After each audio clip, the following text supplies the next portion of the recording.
Under a gray Cleveland sky, heavy with winter haze, the windows of the Hart optical workshop glowed faintly against the cold. Inside, the rhythmic hum of machinery mingled with the faint crackle of a radio, broadcasting news of the Pearl Harbor attack. America was at war, and in the heart of Ohio, a young woman named Evelyn Hart bent over a workbench, adjusting a brass tube no longer than her forearm. She was 29, tall and willowy, with light brown hair perpetually tied back in a loose bun that betrayed a mind too busy for vanity. Her gray-blue eyes held the intensity of someone who had learned early that precision was not a luxury, it was survival. Her hands, slim and steady, bore the faint scars of glass and metal, the quiet trophies of an engineer in a world that believed women had no place in one. Evelyn's workshop smelled of oil, metal shavings, and fresh coffee gone cold. She wiped condensation from a lens and examined its reflection under a hanging bulb. "If I can get the light distortion under 0.5%, she murmured to herself, it might actually hold 0. Her father, a German immigrant and former lensmaker for Zeiss, had taught her the language of light before she could read. But now, in wartime America, her German roots were both a gift and a curse. Every newspaper headline whispered suspicion. "Hart the German," someone had called her at the War Department briefing. She remembered the way the older engineers looked at her, not with curiosity, but calculation. The attack on Pearl Harbor had changed everything. The U.S. Marines needed a new rifle optic, something stronger, clearer, and more precise than the clumsy Lyman scopes that fogged and drifted off target. The assignment had fallen, somewhat accidentally, to Evelyn because no one else had the patience to test the 1,000th alignment variation that military specifications demanded. Across the workshop, a man in a wool coat entered, shaking off snow. Mr. Thomas Briggs, a liaison from the Ordnance Department, was a large man in his 50s, with a square jaw shadowed by permanent stubble and eyes dulled by bureaucracy. "Miss Hart," he said, voice gravelly from cigarettes, "you realize the Marines are not in the mood for experiments. They want results. The Pacific isn't waiting for your refinements." Evelyn didn't look up. "Then we'll give them precision that doesn't care about the Pacific." Briggs frowned. "You sound like your father." He said it as both accusation and acknowledgement. "Don't forget which country he came from."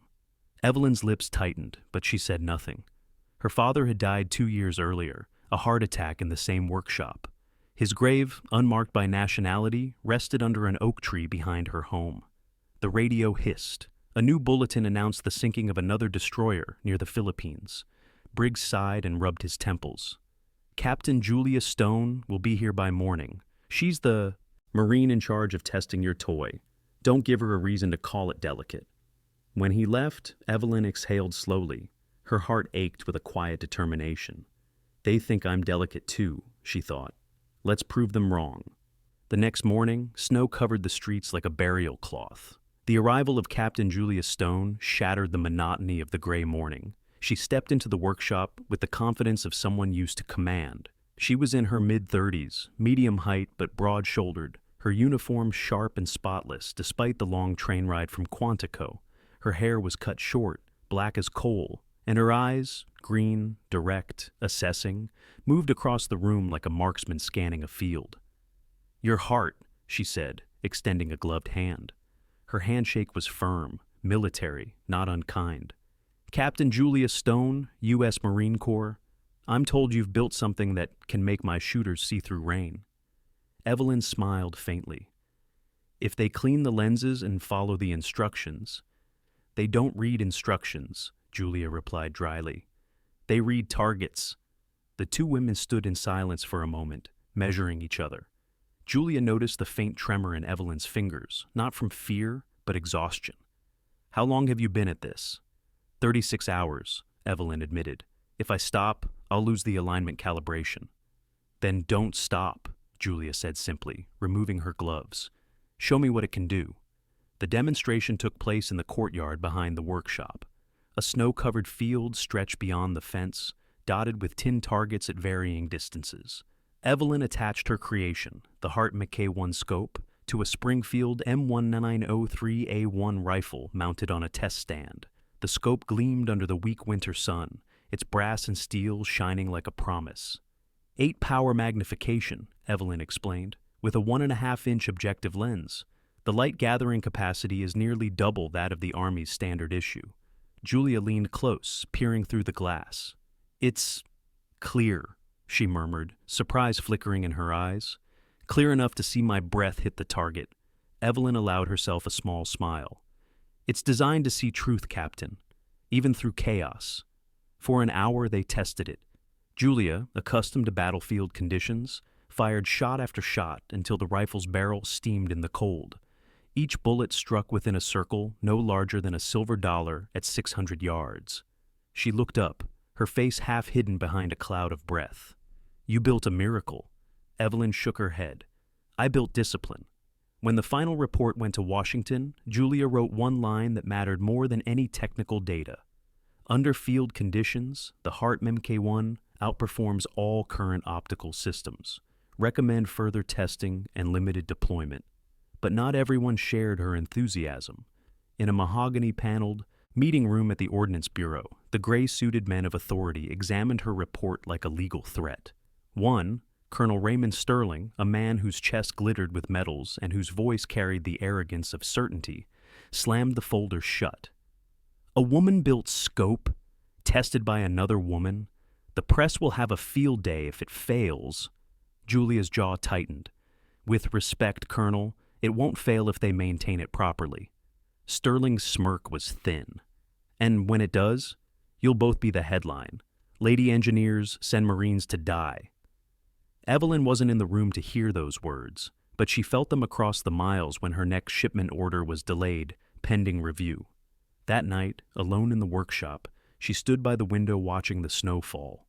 Her reflection looked back at her, pale, weary, but unbroken. In her hand, she held the prototype, its brass surface reflecting the dim light like captured hope. "If it fails," she thought, "they'll bury more than a scope. They'll bury every woman who ever dared to build one." She turned off the lamp and whispered into the silence. Not yet. The California sun burned hot and white above Camp Pendleton, washing the horizon in a haze that blurred the line between sea and sky.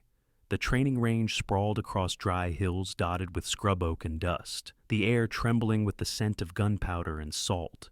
It was late March 1942, and the Marine Corps had turned this once sleepy base into a crucible for war. Targets made of painted steel glinted in the distance, waiting for a marksman's judgment. Sergeant Nora Mitchell wiped the sweat from her brow and adjusted the brim of her faded campaign hat. She was 27, tall and broad-shouldered, with sun-browned skin and pale gray eyes that carried the stillness of mountain winters. Her hair, a tangled mass of copper waves, was tied at the nape of her neck, though strands escaped to frame a face more accustomed to wind and rain than makeup or mirrors. Before the war, she'd hunted elk in the cold forests of Montana, where a missed shot meant a long, hungry winter. Her father, a taciturn lumberman who'd lost a hand in a sawmill accident, had raised her to survive first, talk later. He'd died 3 years earlier, a logging accident deep in Flathead County, leaving Nora with a rifle, a cabin full of ghosts, and the kind of focus that came only from solitude. "Mitchell!" The voice of Captain Julia Stone cut through the morning air. Julia stood at the edge of the firing line, uniform crisp despite the dust, clipboard in hand. "Your test rifle's ready. Miss Hart wants a clean zero at 600 yards. Nora nodded once. "Yes, ma'am." She approached the shooting bench, where Evelyn Hart was already crouched, notebook open, eyes shining with nervous energy. Evelyn looked out of place among the Marines, her pale blue dress shirt rolled to the elbows, hands stained with oil and graphite, a faint smudge on her cheek that she hadn't noticed. The brass scope mounted atop the Springfield rifle gleamed in the light. "It's the revised prototype," Evelyn explained quickly, her voice tight with anticipation. "Hart Mk.2, improved sealing, finer micrometer threads. The adjustments should be smoother now." Nora ran a hand along the rifle stock, feeling the cold precision of the glass and steel. "You built this yourself?" Evelyn nodded. "Every screw, every lens." "Then if it fails, you'll take it personally." "If it fails," Evelyn said softly, "it's because I missed something I shouldn't have."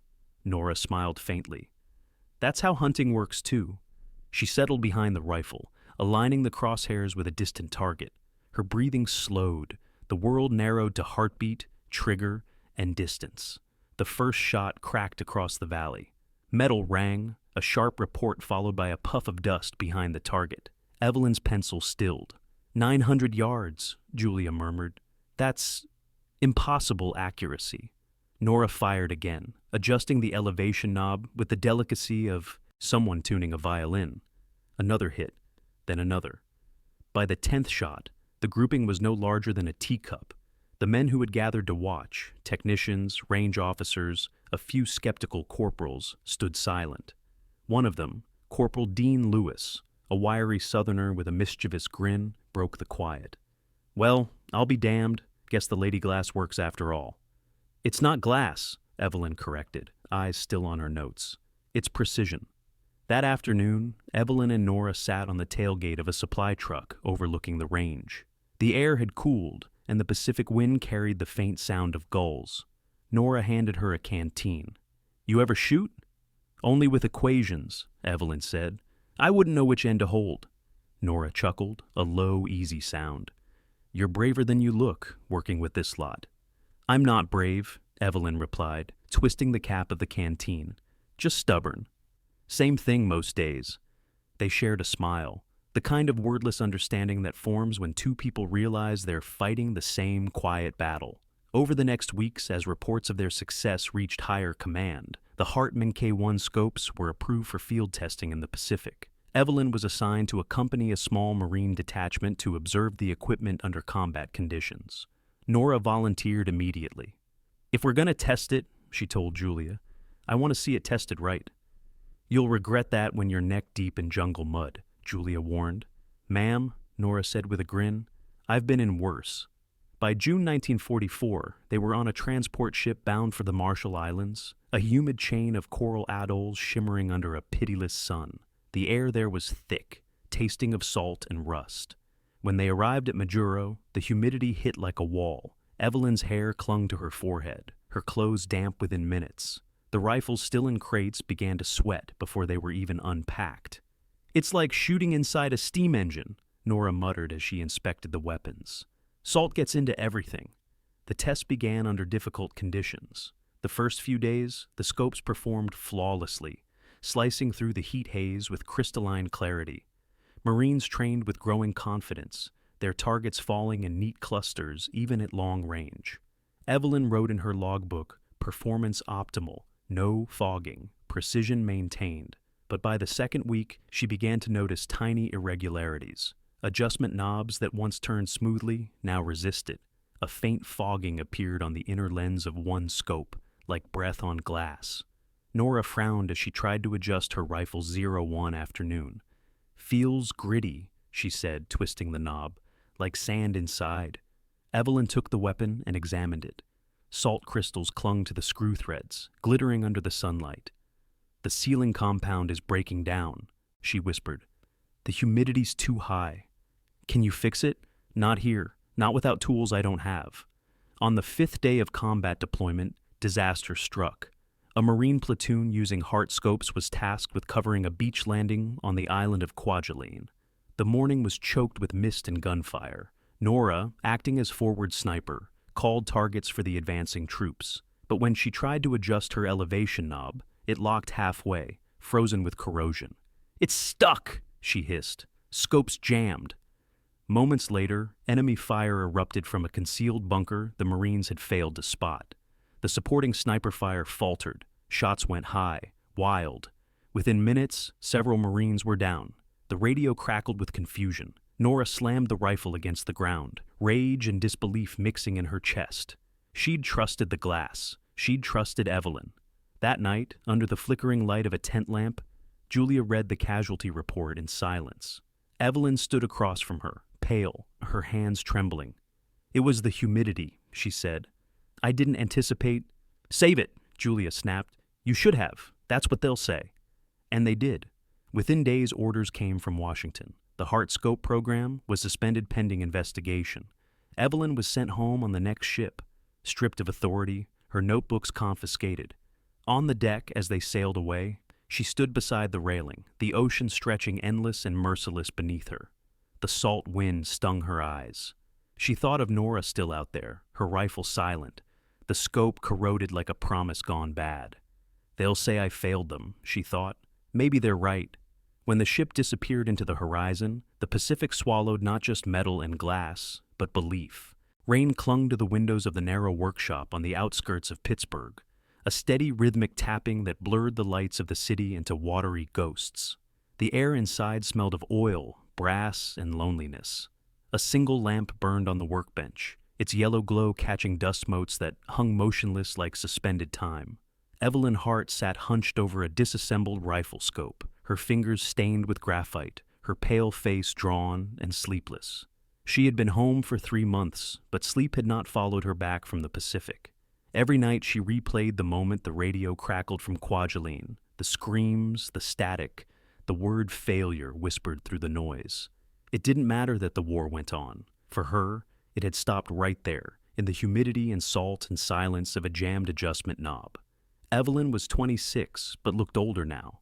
Her once bright eyes had dulled, and her dark hair, usually pinned neatly, now fell in uneven strands that brushed the collar of her shirt. She wore the same gray work coat every day, its pockets heavy with tools, its sleeves smudged with the residue of long, restless nights. The newspapers on the table still carried articles about the war, Saipan, Leyte, Iwo Jima, but she could not read them. She didn't deserve to read about victory. Her failure had cost lives, at least that's what the men in Washington said. The knock on the workshop door startled her. It was firm, military. She froze, expecting another government inspector, another lecture about wasted funding and faulty design. But when she opened the door, she found Nora Mitchell standing there, wearing a long brown coat and carrying a cane carved from ash wood. Her face was thinner, her tan replaced by a pallor earned from weeks in hospital wards. A thin scar traced her jawline, barely visible beneath the shadow of her cap. "You look like hell," Evelyn said quietly. "You should see the other guy," Nora replied with a crooked smile. The humor was there, but her eyes told another story, one of exhaustion and loss. She limped inside, taking in the rows of half-finished scopes, lenses stacked like tiny moons, papers strewn everywhere. "You've been busy." "It keeps the noise down," Evelyn murmured. Nora's cane tapped lightly on the floor as she walked closer to the workbench. "They said you disappeared after Washington." "I didn't disappear. I was erased." Evelyn turned a brass cylinder in her hands, eyes fixed on it. "They called me the woman who killed Marines with science." "That's bullshit," Nora said flatly. "The scopes didn't fail because of you. They failed because no one listened to you when you said they weren't field ready." Evelyn looked up sharply. "You don't know that." "I was there," Nora said. "I know exactly what happened." They stood in silence for a moment, the sound of rain the only witness. Then Nora reached into her coat pocket and pulled out a small canvas pouch. She set it gently on the workbench. Inside was a corroded Hart Mk.2 scope, its once shining brass now pitted and green. "I kept it," she said softly. "Thought you might want to see what the Pacific did to your genius." Evelyn's hands trembled as she lifted it. The metal was rough under her fingertips, the adjustment knobs locked solid. She unscrewed one slowly, feeling the resistance, then the faint crunch of grit. "Salt intrusion," she murmured, "right through the adjustment threads. The lubricants degraded too fast." Nora leaned on the bench, watching her work. "Humidity did worse," Evelyn continued. "The inner lens assembly fogged because the sealant compound absorbed moisture. The alloy frame expanded in heat, maybe 0.5 millimeter, but enough to throw alignment." She unscrewed another part, revealing a brittle black ring. "And the rubber gaskets, they hardened, lost elasticity." She set the scope down gently, like a wounded animal. "They weren't built for the tropics." "Neither were we," Nora said quietly. Evelyn managed a weak smile. "Did you come here to remind me of my failures?" "No," Nora said, her tone softening.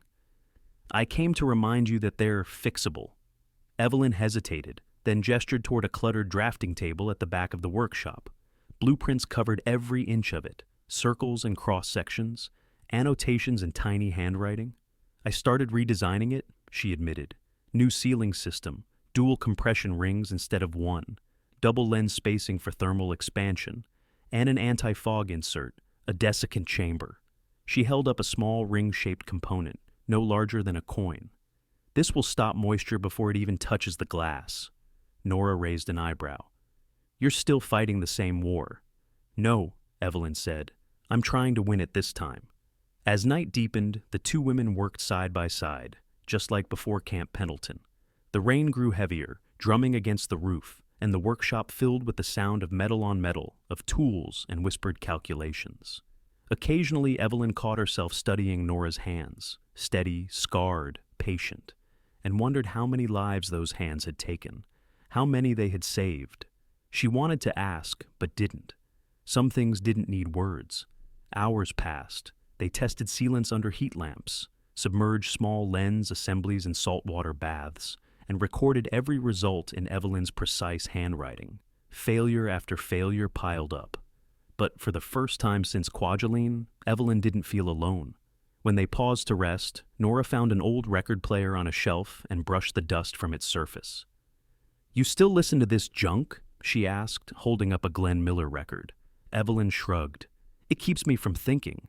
Nora placed the needle down, and the warm crackle of Moonlight Serenade filled the room. For a long while, neither spoke. The melody carried them somewhere softer, back to Camp Pendleton, before everything fell apart. Nora finally said, You know, I used to think rifles were just tools. You point, you shoot, you win or lose. But after what happened, I realized something. What's that? Every part of that rifle carries someone's trust. The designer, the shooter, the soldier depending on it. It's not just steel, it's faith made solid. Evelyn looked at her, surprised by the quiet poetry in her words. Faith made solid, she repeated. I like that. You should, Nora said with a small grin. You built it. When dawn came, the rain had stopped. The first pale light of morning spilled across the workshop, touching the scattered tools and blueprints like a benediction. Nora gathered her things, preparing to leave. Her limp was more pronounced now, but her spirit seemed lighter. Before she reached the door, she turned and placed a folded letter on the bench. In case I don't see you again, she said. Evelyn frowned. Don't say that. Just read it, Nora replied, and stepped out into the morning fog. Evelyn stood there for a long time, listening to the fading echo of her footsteps. Then she unfolded the letter. The handwriting was strong, deliberate. Evelyn, it read, the scope didn't kill anyone. It was never your fault. It just wasn't understood yet. And neither were you. Evelyn's throat tightened. She sat down at the workbench and stared at the half-finished prototype before her. For the first time in months, the tears came. Not from shame, but from something gentler. Maybe forgiveness. The lamp flickered as the city woke beyond her window, and in its trembling light, the ghosts began to fade. The wind over Okinawa carried the bitter taste of ash and salt. It was late spring of 1945, and the island, once lush with sugarcane fields and coral beaches, had become a landscape of shattered trees and red clay trenches. Smoke still curled from the ridges where artillery had thundered through the night. In a small maintenance tent patched together from torn canvas, Sergeant Rose Chen tightened the straps of her helmet and adjusted the sling of her rifle. She was 24, tall and wiry, with sharp cheekbones and a pair of dark, quick eyes that always seemed to calculate before they blinked. Her black hair was tied in a rough knot under her cap, a few strands plastered to her forehead with sweat and grime. Her hands, calloused, steady, clever, were stained with oil and the faint scent of cordite. She had once been a mechanic in San Francisco's Chinatown, fixing engines for fishermen and taxi drivers while pretending not to hear the slurs thrown her way. War had taught her to channel that silence into precision. "Hey, Rosie, you ever sleep?" came a voice from behind. Private Sam Doyle, a freckled redhead from Kansas barely 19, grinned as he carried a crate of ammunition. He was thin, nervous, always talking to mask fear. Rose didn't look up. "Sleep's for people who don't have to shoot through fog," she said. Sam laughed softly, setting the crate down beside her workbench. "Captain says your rifle's got a magic eye or something. Can see ghosts through smoke." Rose glanced at her weapon, a modified Springfield M1903 fitted with the Hart Mk.2 scope. Its brass gleamed faintly beneath a ragged wrapping of silk parachute fabric. "It's not magic," she muttered. "It's silk." "Silk? Parachute silk. Keeps the lens from sweating. Learned that the hard way." Sam frowned. You mean that thin cloth's the difference between seeing a Jap sniper and getting shot? Exactly. She smiled, but there was no joy in it. Funny what desperation can invent. The silk had come from a downed supply chute she'd scavenged near Shuri Ridge.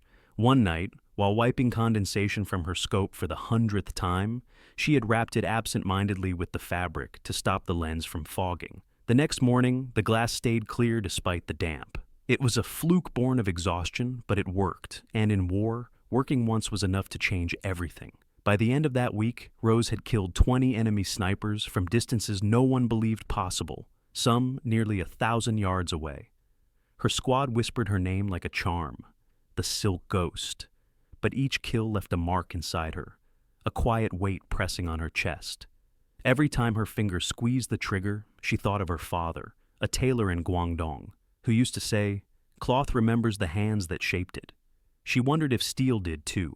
That night, as rain began to fall again, Rose sat alone, cleaning her rifle beneath a tarp. Her hands moved automatically, each motion rehearsed 100 times, but her mind wandered to home. She pictured the narrow alleys of Chinatown, the smell of roast duck, the soft clatter of sewing machines in her father's shop. He had wanted her to mend fabric, not break lives. "Sergeant Chen," came a gravelly voice. Captain Thomas Greer stepped into the dim light, tall and broad-shouldered, his face lined with exhaustion and a week's worth of stubble. Greer was a career soldier, the kind who measured everything, people, plans, even mercy, in clean, efficient numbers. "Sir," Rose said, standing. "At ease," Greer replied, waving a hand. "Heard about your record? 20 confirmed?" 21, she corrected softly. "We'll put you up for commendation," he said, though his tone carried no pride, just fatigue. "That silk trick of yours? Write it down. Command wants to know what makes that scope tick." Rose hesitated. "With respect, sir, it's not about the scope. It's about what it's protecting from." Greer frowned. "Meaning?" "The air here eats metal. The humidity seeps into everything. The silk just breathes. It keeps the glass warm, dry, like skin." "You're saying a strip of fabric's smarter than a $1,000 instrument?" "Sometimes the simplest things are," she said. He grunted. "Fine, but don't get attached to that thing. War's almost over. They'll be scrapping half our gear by Christmas." Rose said nothing. She'd heard rumors, the Navy planning to cut experimental programs, consolidate production. She had even heard the name Evelyn Hart, the woman behind the Mk.2 design, whispered among officers with a mix of admiration and pity. Brilliant, but buried.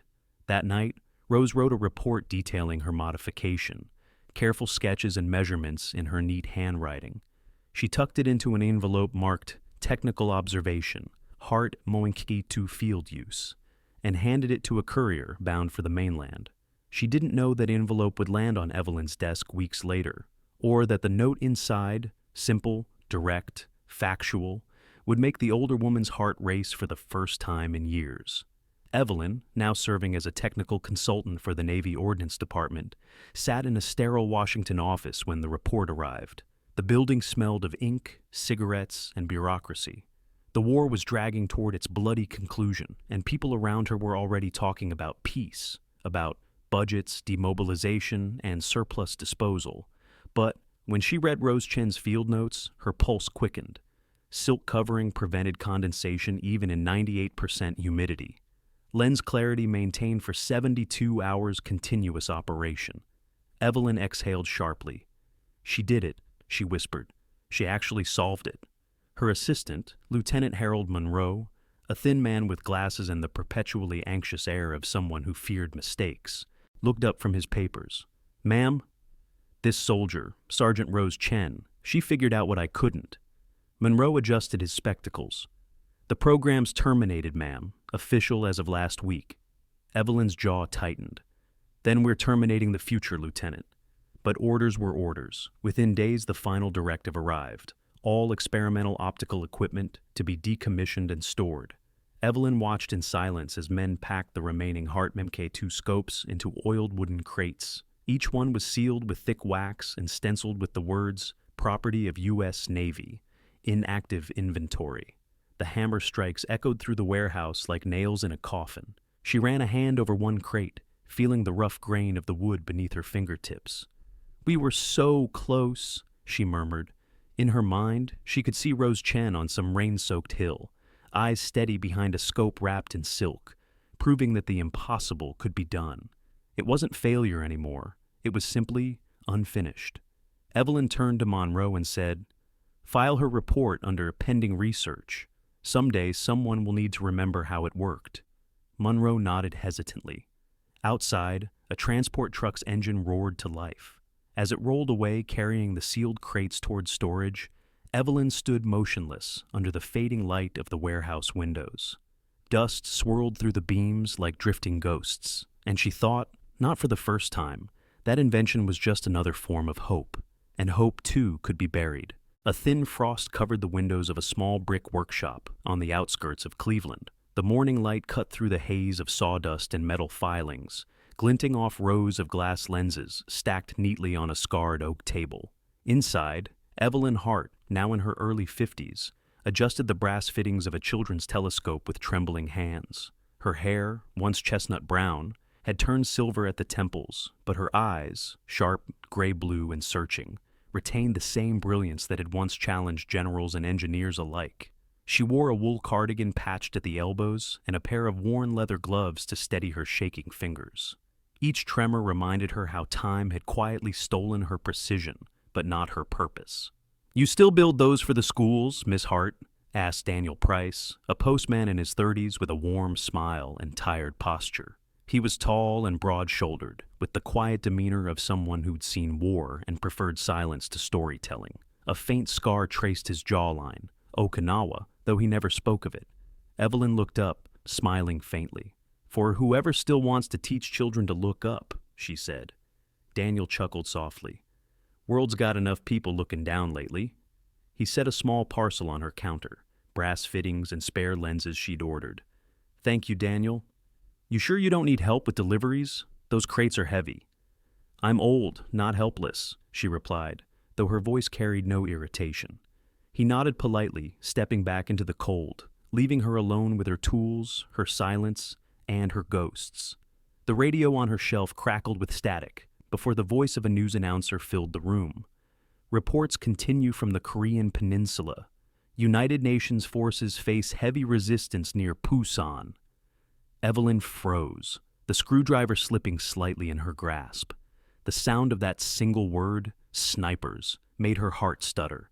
She turned the dial up, listening intently as the broadcaster described difficult terrain, long-range engagements, and a desperate need for precision firepower. She whispered to herself, "They'll need scopes." Her gaze drifted to the corner of her workshop, where an old wooden crate sat under a dust sheet. She hesitated before walking over, each step echoing in the small room. Pulling away the cover, she revealed a single Hart Mk.2, the last one she'd kept. Its brass had tarnished, its glass clouded slightly with age, but to her, it was as alive as memory. "You were supposed to change everything," she murmured, running a gloved hand along the barrel mount. "Maybe you still can." Meanwhile, across the country in a cavernous government armory in Pennsylvania, Lieutenant Frank Howard shuffled through dusty inventory records. He was a methodical man in his 40s, with neatly trimmed dark hair and wire-frame glasses that made him look perpetually skeptical. Years of bureaucratic work had hardened his patience. His hands bore ink stains instead of calluses. The outbreak of the Korean War had turned his quiet post into chaos. Command demanded sniper rifles, hundreds of them, but production lines couldn't meet the need. He spent nights combing through old ledgers, searching for forgotten stock. That's when he found it. E. Hart Optics, Cleveland, 1943, Springfield Rifle Optics, precision type, classified as surplus. He rubbed the dust off the record book, reading the entry twice. Hart. He flipped to the requisition card attached to an aging storage manifest, dated August 1945. Coordinates pointed to Warehouse 17B, a disused storage site outside Pittsburgh. The next day, Howard arrived at the site with 2 enlisted men. The warehouse loomed like a forgotten cathedral, rust-streaked steel doors, broken windows, a roof sagging with decades of neglect.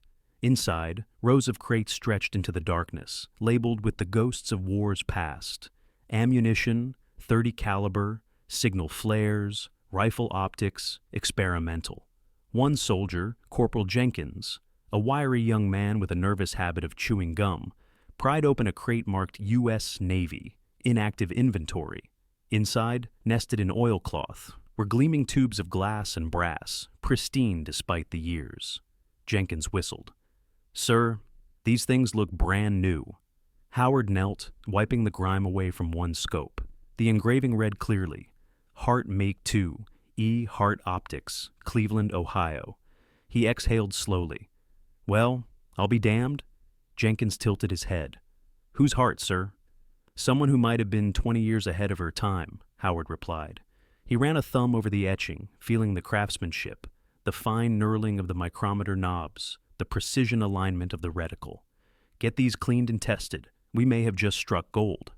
Over the following weeks, technicians at Aberdeen Proving Ground unpacked, inspected, and mounted the rediscovered Hart scopes on refurbished M1903A1 rifles. Despite decades in storage, the optics performed with astonishing accuracy.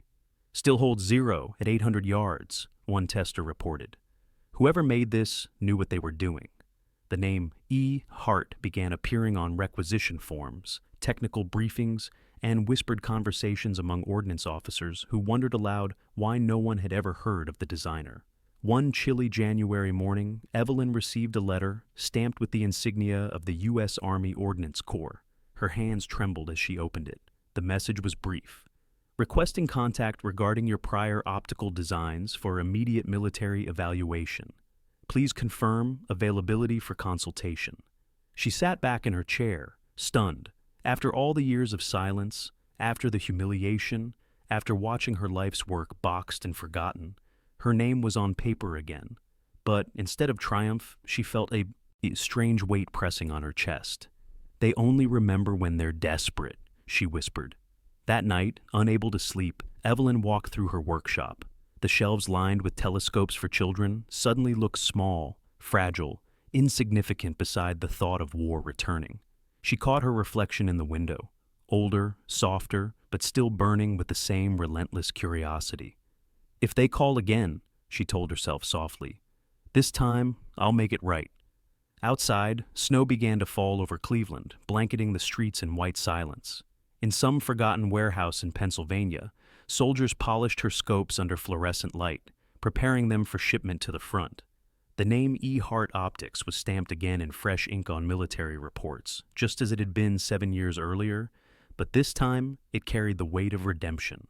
A biting wind swept across the frozen ridges outside Busan, cutting through wool coats and steel helmets with the sharpness of a knife. The Korean winter had turned the ground into brittle glass, and every breath came out in pale ribbons of vapor. On a ridge overlooking the valley, Corporal Lily Williams adjusted the worn strap of her rifle. She was 24, tall and lithe, with a long stride that came from years spent hiking Montana's mountains with her father. Her face bore the quiet confidence of someone who had learned patience early. Strong cheekbones, freckles faded by cold, and eyes of piercing green that missed little. Strands of honey-brown hair peeked from beneath her helmet, damp from her own breath in the cold. She had joined the Marines not out of pride, but out of debt. Her older brother, a pilot lost over Okinawa, had once written to her, "You have the eyes of a hawk, Lily. Use them." Now those eyes searched the valley below, steady through the haze. Behind her, a voice called out, mocking but not cruel. "Hey, Williams, how's the old lady's scope holding up? Heard those things fog up faster than a drunk's memory." The speaker, Private Tom Beckett, was a broad-shouldered farm boy from Kansas with a square jaw and a laugh that could shake frost off a tent flap. He was good-hearted but skeptical of anything labeled experimental. Lily didn't look away from her rifle. "It's holding fine, Beckett. Haven't had to clean it once this morning." "Miracle," he grinned. "Maybe Cleveland finally made something that doesn't melt in the rain." She smirked but said nothing, focusing instead on aligning the crosshairs over a distant ridge. Her rifle, a refurbished M1903A1 fitted with a Hart Mk.2, felt perfectly balanced in her gloved hands. The brass fittings caught faint sunlight, the glass utterly clear despite the cold. When she adjusted the windage, the micrometer knobs clicked with mechanical precision. It was the kind of sound she loved, controlled, certain, trustworthy. War had no certainties, only tools you could trust or not. The Hart was one of the few she did. The first real test came at dawn 3 days later. Reports of a North Korean sniper harassing their supply route had spread across the unit. 2 men had already fallen. The enemy marksman was clever, always firing from the same ridgeline, but never the same position twice. Command sent Lily and Beckett to locate and eliminate the threat. They hiked before sunrise, their breath freezing to scarves, boots crunching on ice-crusted soil. Beckett carried the spotting scope, while Lily cradled the rifle close, mindful of condensation. "You really think that old optic of yours can hit him?" Beckett muttered. "If he's where I think he is," she said calmly, "the glass won't matter." They reached a rocky outcrop overlooking the valley. Through the Hart scope, the world appeared with a clarity almost supernatural. The jagged stone ridges, the faint shimmer of a muzzle flash hidden in a ruined farmhouse roof. "Range?" she asked. Beckett checked his chart. 850 yards, maybe 9.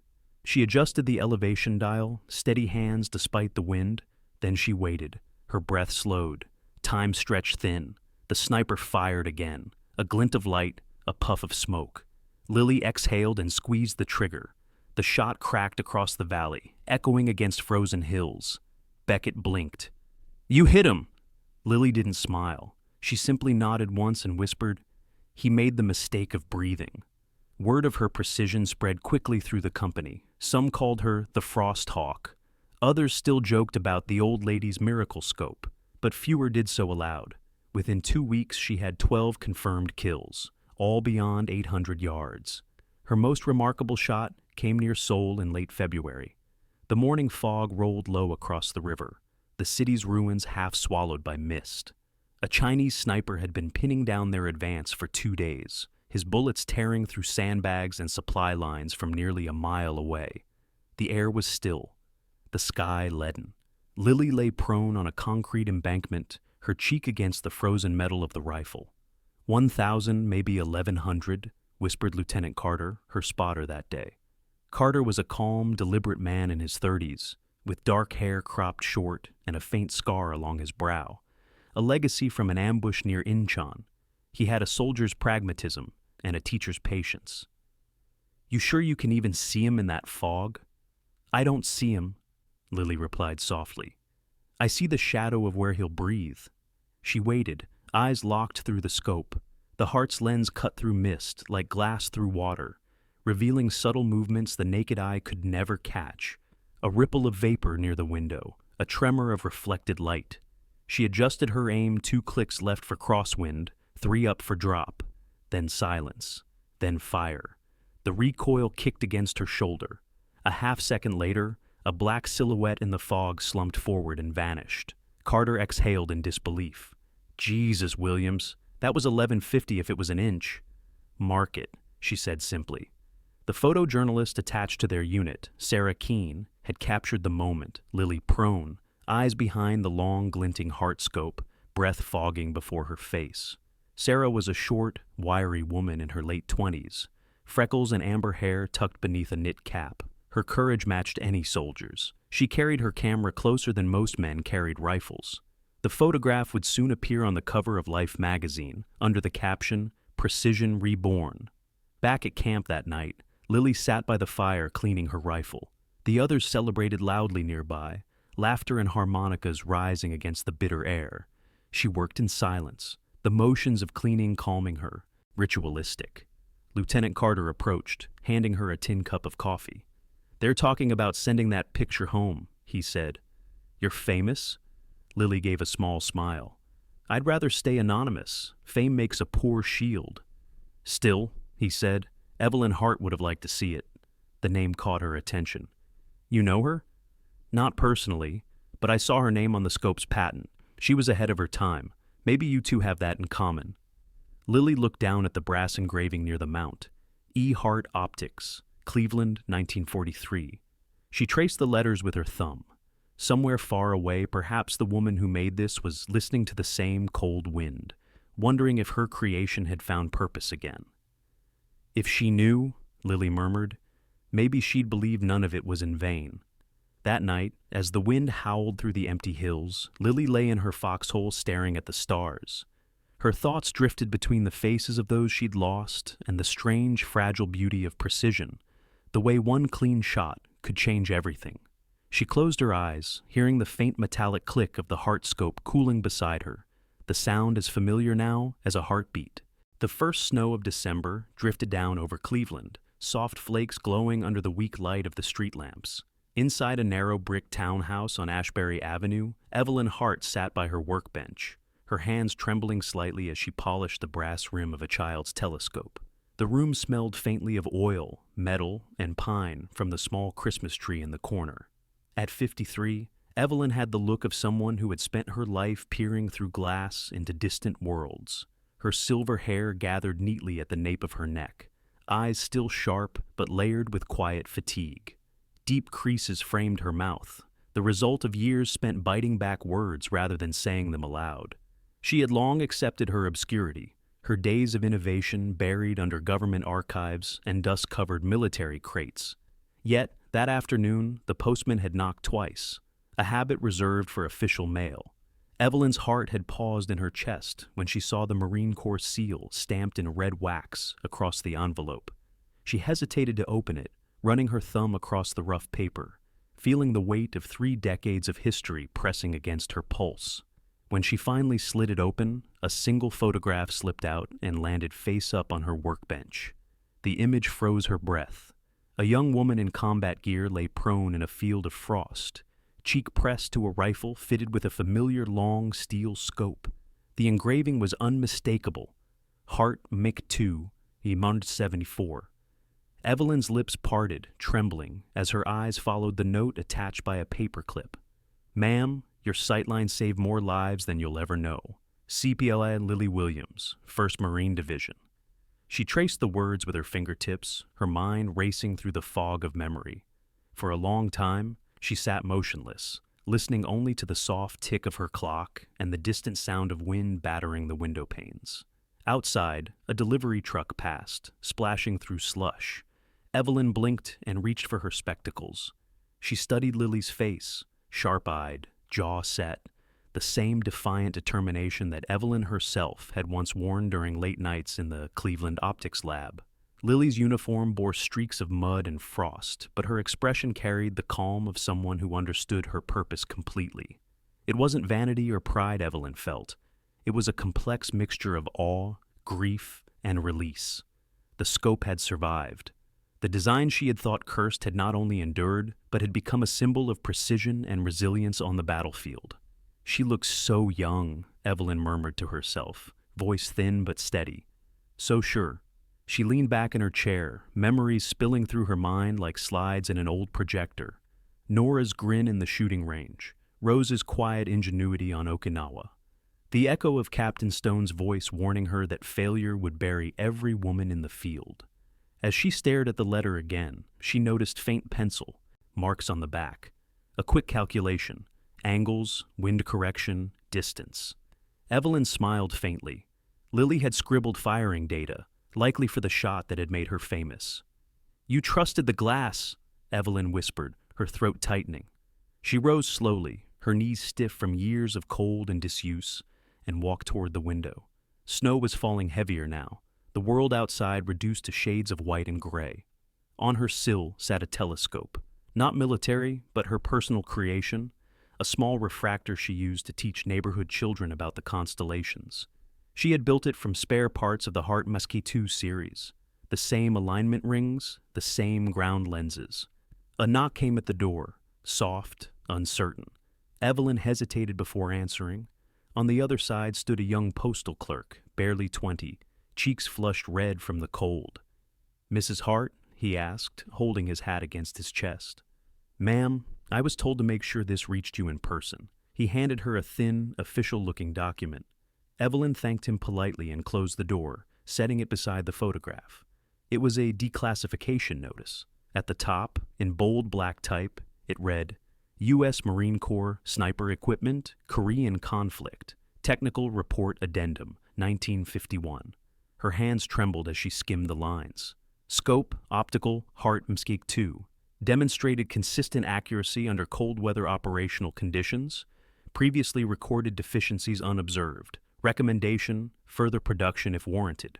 Evelyn sat down hard, the paper crinkling in her grip, the words blurred through her tears. For 30 years, she had lived believing her life's work had cost men their lives, that her name was synonymous with failure.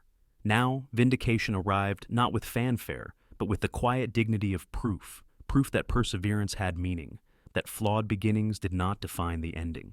She reached for her teacup, but her hands shook too much, spilling a few drops onto the letter.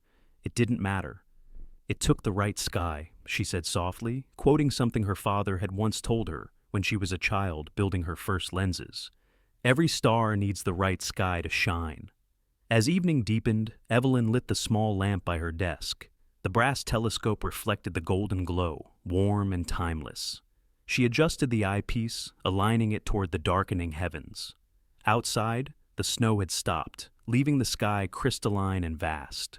Her breath fogged the glass briefly as she leaned in, focusing on a single, distant star. Through the lens, it burned steady and pure, cold light across endless space, reaching her workshop after a journey of centuries.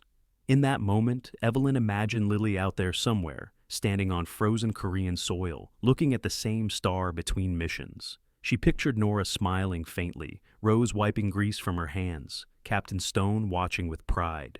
Each of them carried a fragment of the vision she'd once had, the belief that precision could be an art of protection, not destruction. Her chest ached, but not from sorrow. It was pride, tempered by time and loss.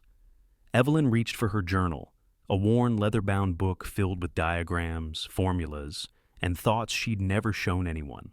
She opened to a blank page and began to write, her handwriting shaky but deliberate. Hart Mk.2, lightweight, modular, humidity sealed, designed for endurance. She paused, then smiled faintly.